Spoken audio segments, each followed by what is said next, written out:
Sumit Kumar Mishra, and today I am in government at DHENKANAL, and today we are going to take an interview with Mr. Kshitish Mohapatra, who is the DGM, HR and Admin of NARBHERAM Steel and Power.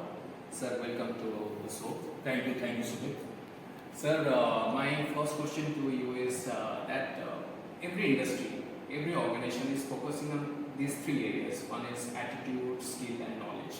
And across all 49 ITAs which are operating in Odisha, all are coming under the Skilled in Odisha program. And that is the flagship program that all 49 ITAs are operating.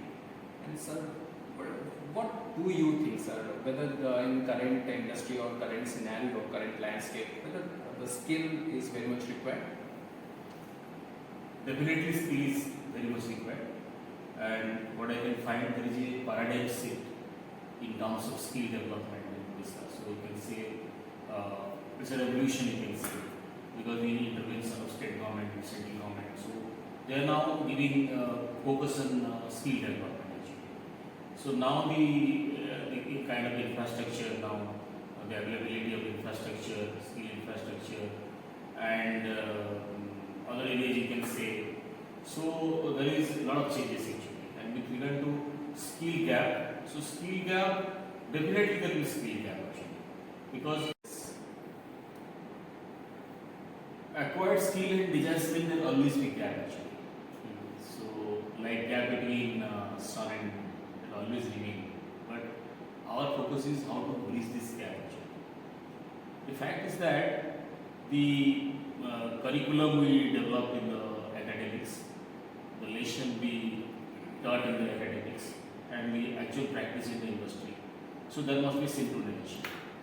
And what I can say with surety that nowadays the focus of government skill development is massive actually, because the training and placement initiative of government through various flagship program of the government of India and state government.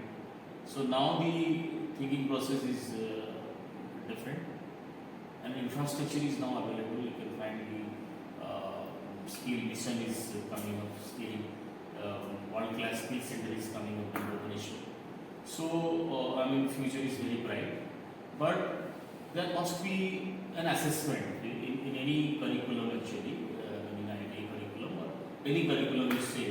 If you are, I mean, if it has a industry or organization interface where we are recruiting students from that institute with a motive to place them in an industry or any organization.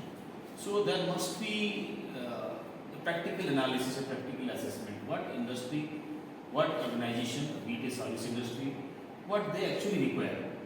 We normally can see a lot of training on those unemployed skill youth, those who are employed in find a lot of retail sector and they are employed as beautician and all that. So specific skill they learn actually, how to deal with the customer, how they will receive the customer, how they will react, even how they will smile, the body language and all that. Yes. Exactly those things should be taught in the IT for any course sector you can say.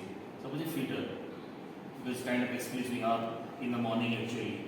So many people are, they fail to answer very basic questions. To be very honest, let us appreciate the truth actually. That not only happen in this ITA.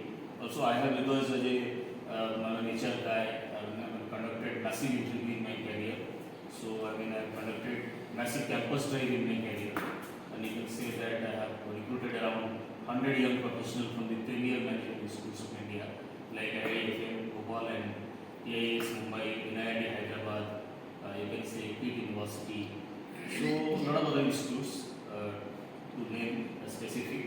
So, we have recruited young professionals. Based on my experience that many people lack the fundamental knowledge, either out of their, they are not serious about their study actually, and for them actually no training intervention, no skill intervention will be helpful to train them. If person is personally not interested, he himself is not interested, no such intervention will be helpful to them.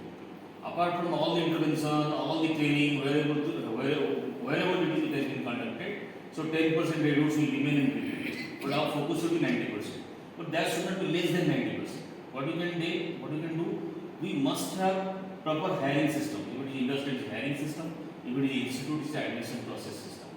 So So there must be some kind of written test, and there should not be any kind of distress admission, to increase the number and all. If you can do that, the 90% will remain. There will not be any change in the 90%. 10% will remain. That you have to achieve. But at the outset, I can say, again, I am reiterating my point that there is a very good prospect for skill development in Odisha and India. Sir, always we are finding there is a gap between the institute and the industry, and you rightly said that if we are focusing more on this curriculum part and we nurture those candidates by doing the assessment, then definitely the poor candidates or the poor people will come out.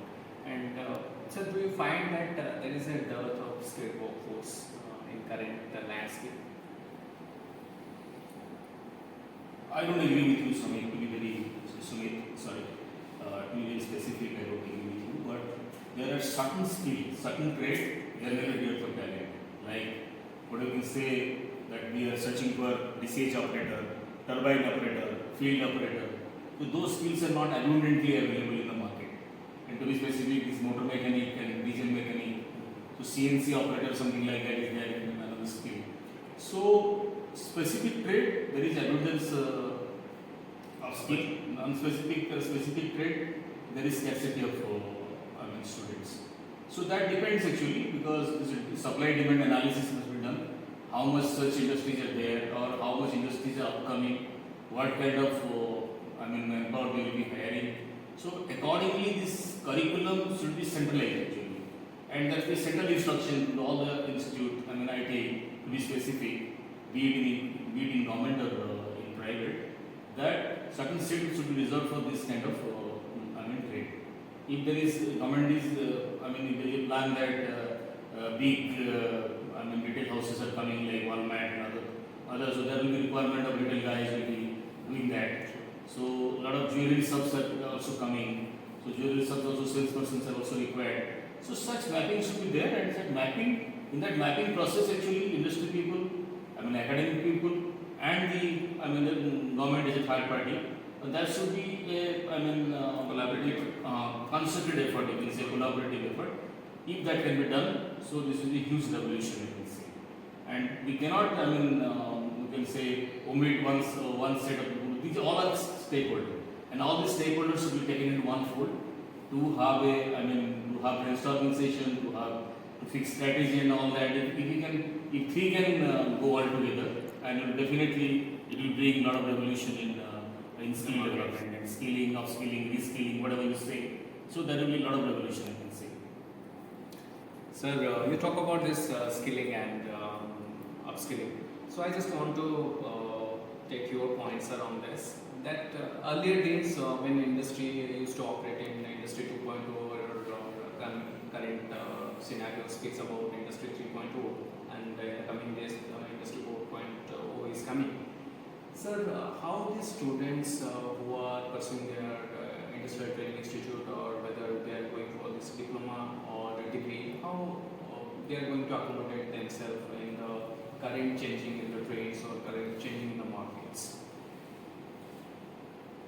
Sumit, what I can find, suppose you are using a curriculum which is developed in 10 years back. Now you are using this particular curriculum to teach students in 2012. Certainly there will be gap, because in this 10 years there are a lot of changes in industry or industrial operation or production process. You can take any industry for example. So first of all, curriculum should be updated, and before going to the classroom, before the faculty teaches to the student, and it should be revised before that actually. And as I said properly, that what are the policy of the government with regard to particular skill trade or particular industry or any such upcoming industrialization is there, any MOU at the policy level, changes are there, that you have to look into. And what are the existing industry operating in the area or in the Odisha as such, or in India as such, macro level. So taking into all these into consideration, and then must have a second route of the curriculum. Unless you develop the curriculum, said, the pedagogy, what you said in the language. So those things I think should be looked into.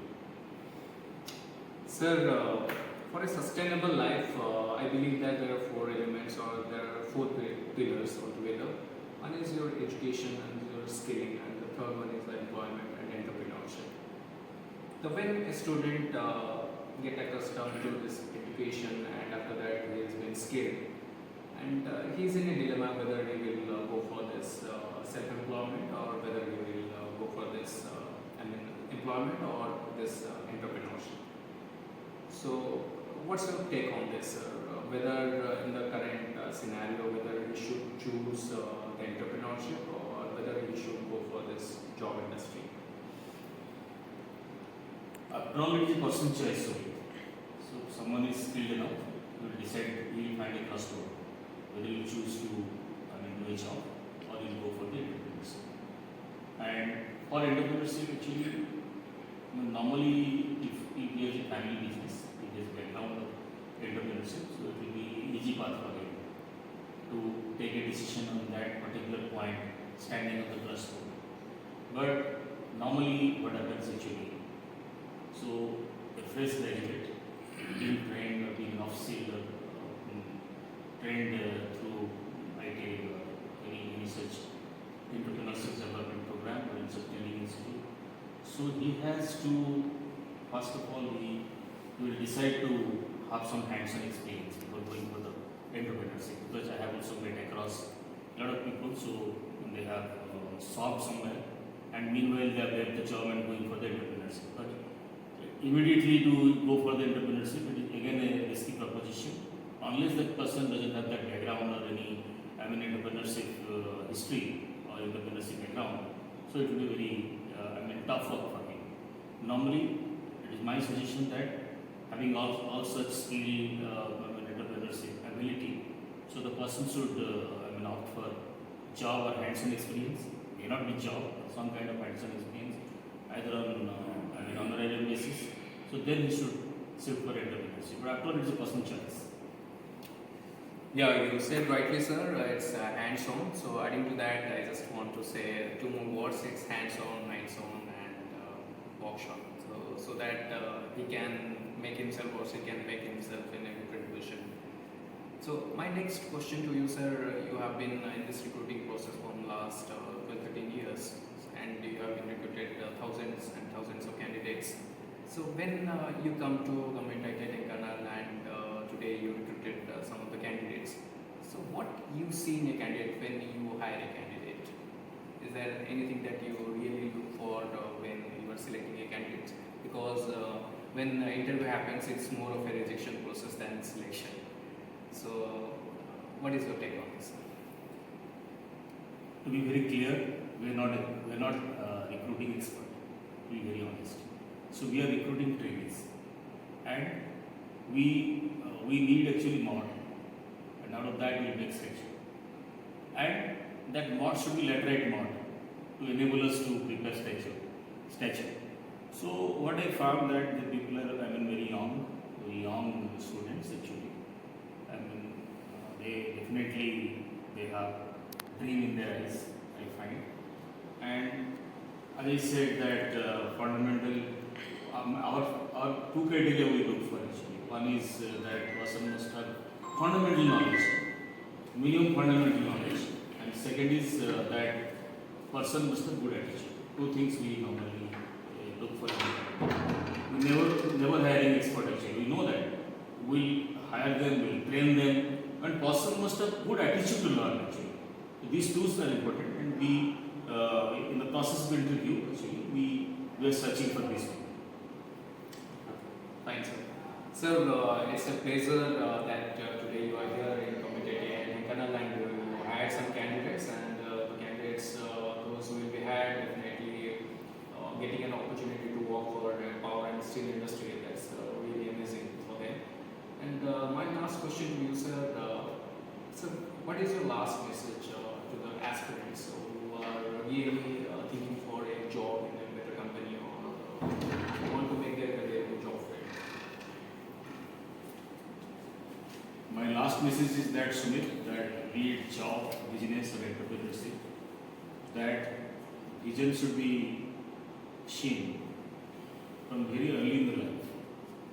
What you want to become, so you have to see your dream much before actually. And time is very precious. Once the time is lost, it lasts forever. So others have learned lesson. I will definitely suggest the young aspirants to look into that. So your pleasure, your comfort, luxury, everything will follow you, but time will never come back to you. So each moment of time should be preserved, and you should respect time, so that time will respect you, your future will respect you, your career will respect you. So you should not take it very lightly. So whatever job you are assigned, whatever whether in a capacity of a student, a capacity of a entrepreneur, capacity of a job holder, whatever. So time is precious. So I'll say that particularly for the young aspirants, that you dream high, and then result will be high, but with respect to time. So if you give respect to time, so other things will automatically follow. Thank you very much, sir. Sir has rightly said that time is precious. Time and tide waits for none. That we have heard this quote several times, and we have been hearing this from a long time since our childhood.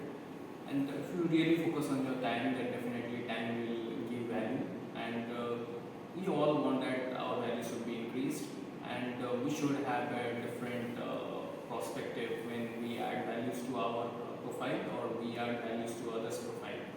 So that was a very good discussion with Mr. Kshitish Mohapatra, DGM, HR and Admin, NARBHERAM Power and Steel. Sir, it's a pleasure that Thank you very much. finding today that It's my pleasure as well. Thank you, sir. Thank you very much. So with that note, this is Sumit signing off today. Thank you.